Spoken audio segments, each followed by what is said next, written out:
Hey guys, welcome to Y&R Daily Update YouTube channel. Today's topics: The Young and the Restless. Spoilers. There was a time when Audra imagined herself as untouchable, as sleek and composed, and calculated as the empire she helped build. She had clawed her way through boardrooms, manipulated men with a glance, and held her own in the highest echelons of Genoa City's elite.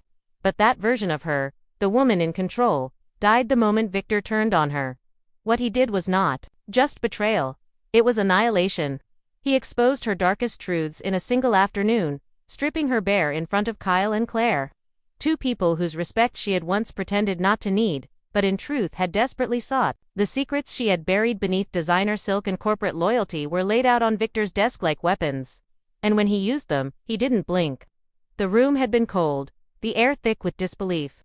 And when Victor's voice announced her termination, it wasn't just her job that died. It was every shred of identity she had ever forged in his shadow. He called her unstable, said she was reckless, a liability. He mocked her for wanting to be loyal, said he never needed her, only used her because she was convenient. Disposable. That word echoed louder than anything else. She had been disposable. 2 men before. Lovers, mentors. But Victor was different. He had promised power. He had looked her in the eyes and said she could be part of something permanent. Subscribe our channel for more latest update. But permanence was a lie. And Audra wasn't the kind of woman who forgot lies. In the hours after her downfall, Audra drifted like a ghost through the streets of Nice, the city's beauty mocking the ruin within her. The headlines hadn't reached the press yet, but word would spread. It always did. And when it did, Audra would be remembered not as the brilliant strategist or the ruthless executive, but as the woman who fell too far too fast. Claire and Kyle hadn't needed to say much. Their disgust was clear. Claire had looked at her like something toxic. And Kyle had the gall to act surprised, as if he hadn't benefited from the same darkness Audra had helped him navigate. And then, just when everything had collapsed, Sally, called Sally of all people, had offered her a lifeline, a position, a way to regain dignity, even if only on paper. But Audra knew it wasn't enough. Sally meant well perhaps. But Audra couldn't accept survival without vengeance. She couldn't work beneath someone else. Not again. Not until the score was settled. Victor had taken everything. Now he had to pay. She returned to the estate just after midnight. No one saw her enter. Her steps were silent, practiced, her heart didn't race. Her hands didn't shake. She wasn't angry. She was precise. She knew Victor would be awake. He never truly slept. Men like him didn't rest. They planned. But tonight, he had planned nothing, and that was his fatal mistake. She found him in his study sipping brandy, hunched over files that no longer concerned her. He barely looked up when she walked in. "You should leave," he muttered without real concern. "You've already embarrassed yourself enough." But Audra didn't speak. She simply walked toward him, slow and deliberate, until her heel struck the edge of the Persian rug. Then she lunged. Victor didn't see the kick coming. Her foot landed squarely against his chest, knocking him backward in a tangle of old limbs and shattered pride. He gasped, not from pain, but from sheer disbelief. Audra had never laid a hand on anyone, at least not like this. But she wasn't finished. She grabbed the nearest thing she could, an ornate ceramic flower pot, heavy with dried soil, and brought it down against his skull with a sound that split the night like thunder. Blood poured instantly. Thick, dark, real. Victor groaned, hand rising to his temple, trying to push himself up. "You stupid girl," he murmured, barely coherent. But Audra stood over him, breathing hard, staring at him like he was an insect beneath glass. "I wish I had the strength to kill you," she whispered. "I really do. But this will have to be enough." She didn't cry. She didn't run. She watched him squirm, watched the blood soak into his collar, watched the man who once terrified entire cities now reduced to a wheezing, aging body on the floor. Subscribe our channel for more latest update. He had called her weak. He had mistaken ambition for desperation. He had misjudged the one thing he should have understood better than anyone: revenge. When she finally turned to leave, she didn't bother closing the door behind her. Let the world find him. Let Nikki scream. Let Kyle recoil. Let Genoa City buzz with horror and scandal. Let them all look at her the way they always feared they might. Because Audra didn't care anymore. She wasn't going back. Not to Chancellor, not to Newman, not to anyone. She slipped into the alley behind the estate, her coat whipping behind her in the wind. She had a plane ticket booked in a fake name. She had cash hidden in a designer bag. She had nothing, and yet she had everything because she had done what no one else dared. She had struck Victor Newman, the great and terrible Victor, and he had bled like any man. In the days to come, the news would explode. Rumors of Victor's collapse, medical emergencies, investigations, whispers of strokes and accidents. But the truth would remain buried, just like the other secrets Audra had left behind.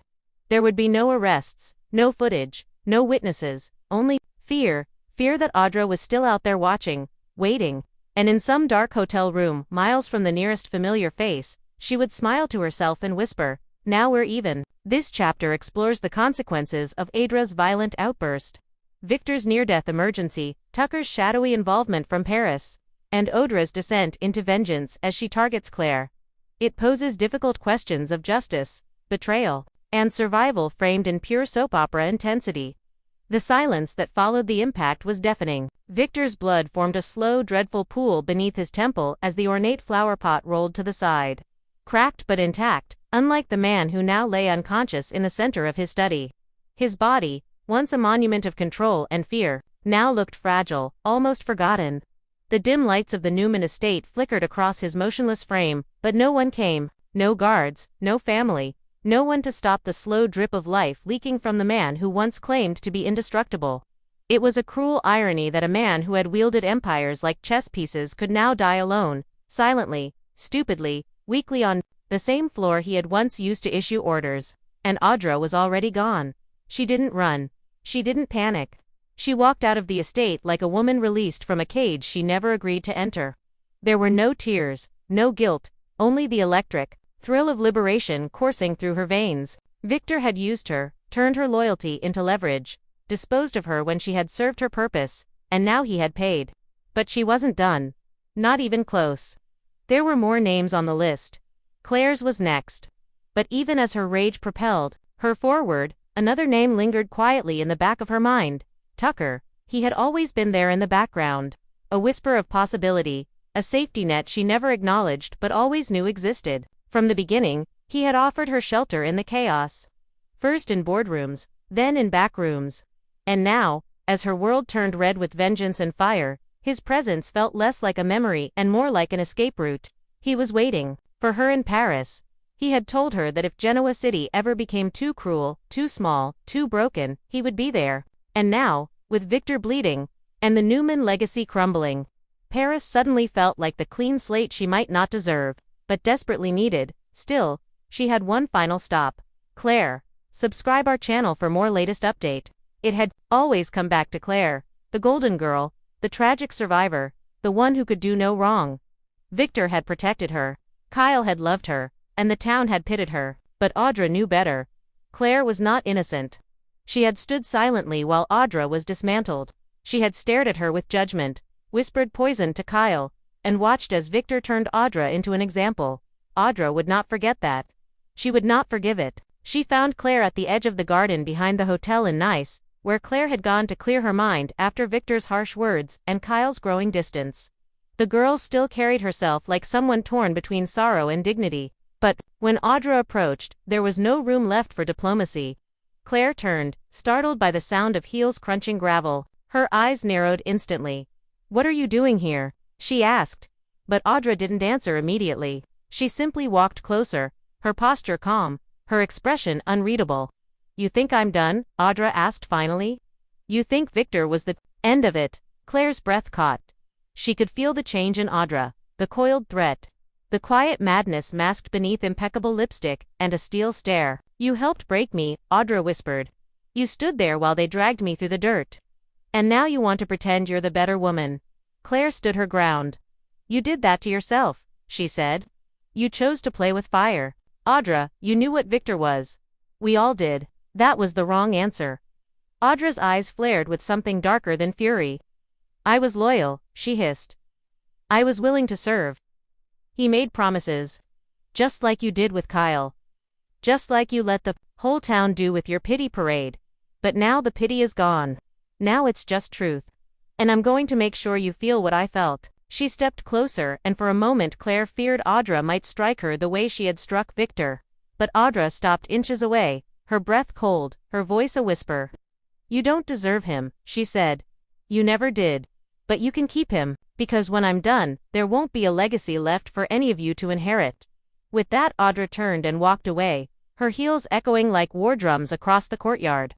Claire stood frozen, unsure whether to call someone, to chase her, or to run. Back at the Newman estate, the minutes passed like hours. Victor still hadn't moved. Blood had soaked into the rug. His breathing was shallow. The corners of his vision had gone dark, and when the light finally broke through, it wasn't divine. It was Nikki. She had come looking for him after a strange feeling in her gut kept her awake. What she found was worse than any nightmare she could have imagined. Her husband, her unbreakable lion, lying still, pale, barely breathing. She screamed his name, dropped to her knees, and called for help with a voice so sharp it sliced the silence. Paramedics were called. His pulse was faint, his blood pressure collapsing, and within minutes, Victor was being rushed into emergency care. Stroke trauma unclear. The word assault was whispered but not yet spoken. As Victor was rushed through corridors in a nice hospital, Nikki stood outside trembling. She didn't know who had done it, but she had a sickening feeling. And in Paris, Tucker received a single message: "It's done. I'm on my way." He smiled to himself, poured a drink, and prepared the spare suite. Genoa City would be chaos soon, and Audra was no longer part of the story. She had become the story. Was Audra right or wrong? It depends on who's telling the story. But one thing was clear: she would never be ignored again. Let me know if you'd like to explore Victor's recovery, Nikki's suspicion, Claire's retaliation, or Tucker and Audra's dangerous alliance in Paris. The narrative centers on Audra, a once powerful and calculated executive in Genoa City, whose life unravels after a devastating betrayal by Victor Newman. Once untouchable, she is publicly humiliated and dismissed by Victor, who exposes her secrets and calls her disposable. This betrayal shatters her identity and ignites a fierce desire for vengeance. Despite an offer of help from Sally, Audra rejects working under anyone again, determined to reclaim her dignity and exact revenge. In a dramatic and violent confrontation, Audra attacks Victor in his study, seriously injuring him with a ceramic flower pot. This act marks a turning point. Audra sheds her former controlled persona and embraces a new, ruthless path. She leaves Victor bleeding and vulnerable, knowing the fallout will be enormous but confident in her liberation. Audra's thirst for retribution extends beyond Victor to Claire, who had silently watched Audra's downfall and contributed to her humiliation. Audra confronts Claire with cold intensity, promising to dismantle the legacy that Claire and others have benefited from. Meanwhile, Victor lies unconscious, his empire crumbling as paramedics rush him to the hospital. The story concludes with Audra escaping to Paris, where an ally named Tucker awaits her. Their potential alliance hints at further chaos for Genoa City. The tale explores themes of betrayal, power, identity, and revenge, painting Audra as a complex figure who refuses to be ignored or cast aside again. Highlights Audra's calculated rise and dramatic fall in Genoa City's elite circles. Victor Newman's ruthless betrayal and public humiliation of Audra. Audra's violent attack on Victor, marking her transformation from victim to avenger. Audra's confrontation with Claire, exposing hidden resentments and future threats. Victor's near fatal injury and the ensuing medical emergency. Audra's escape to Paris, signaling a new chapter and alliance with Tucker. Themes of betrayal, loyalty, power struggles, and revenge underpinning the drama. Key insights: power and identity are fragile. Audra's downfall highlights how closely tied identity is to power and status. When Victor strips her of her job and dignity, it's not just professional loss but a personal annihilation, showing how fragile constructed personas can be in high-stakes environments. This vulnerability triggers her drastic shift towards vengeance. Betrayal as a catalyst for transformation. Victor's betrayal is not merely a plot device but a catalyst that propels Audra from a controlled, strategic player to a raw, emotionally charged avenger. The act of violence against Victor symbolizes her breaking free from the constraints of her previous life and the emergence of a new, dangerous persona. The role of public perception and reputation. The narrative underscores the importance of public image in elite social and corporate spheres. Audra's fear of scandal and loss of respect from Kyle and Claire illustrates how reputation can be weaponized. Her decision to attack Victor publicly is also a statement against being publicly diminished. Complex female rivalries and Alliances asterisk.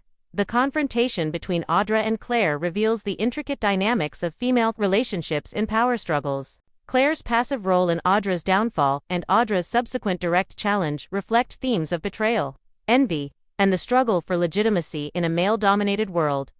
The illusion of permanence in power structures, Victor's promise of permanence and power to Audra proves hollow, emphasizing the transient and often ruthless nature of corporate and social power. This theme resonates with broader questions about loyalty and disposability in hierarchical systems. Vengeance as a driving force, Audra's refusal to accept survival without revenge shows how vengeance can consume identity and purpose. Her calculated exit, armed with a fake identity and funds, indicates that her mission is far from over, and that revenge can be both liberating and destructive.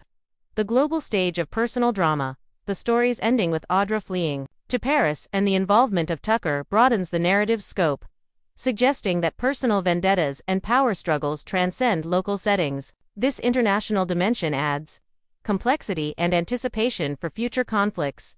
This dramatic episode from The Young and the Restless encapsulates the intensity and complexity of soap opera storytelling through its exploration of betrayal, identity, and revenge, while setting the stage for future turmoil in Genoa City and beyond.